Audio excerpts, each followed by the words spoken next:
Thank you MLA madam గారు. నేను ZPP HS Vavilla పాఠశాలలో 10వ తరగతి చదువుతున్నాను. నేను ఇక్కడికి 7వ తరగతిలో వచ్చి చేరాను. అప్పటి నుంచి వాటర్ ప్లాంట్ అనేది ఇక్కడ ఉంది. కానీ గత సంవత్సరం కిందట రిపేర్లో ఉన్నందువలన ఈ ఊరి పెద్దలు అలాగే మా పాఠశాల ప్రధాన ఉపాధ్యాయులు గారు ఆ వాటర్ ప్లాంట్ని కోవూరు ఎమ్మెల్యే గారి దృష్టికి వెళ్ళడం జరిగింది.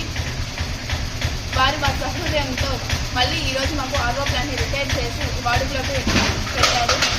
కాబట్టి కోవూరు ఎమ్మెల్యే గారికి వేమిరెడ్డి ప్రశాంత్ రెడ్డి గారికి ధన్యవాదాలు తెలియజేస్తున్నాము.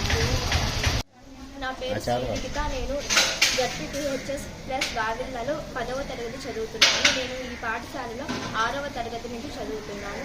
ఇక్కడ 6వ తరగతి నుంచే ఆర్ఓ ప్లాంట్ అనేది ఉంది. కాకపోతే గత సంవత్సరం రిపేర్లో ఉంది. ఈ సమస్యను మా ప్రధాన ఉపాధ్యాయులు గారు అలాగే ఊరి పెద్దలు వేమిరెడ్డి ప్రశాంత్ రెడ్డి గారి దృష్టికి తీసుకువెళ్లారు.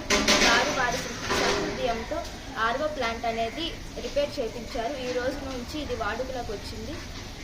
ప్రశాంత్ రెడ్డి గారికి మా పాఠశాల ఉపాధ్యాయులు అలాగే విద్యార్థులందరి తరపున ధన్యవాదాలు తెలియజేస్తున్నాను.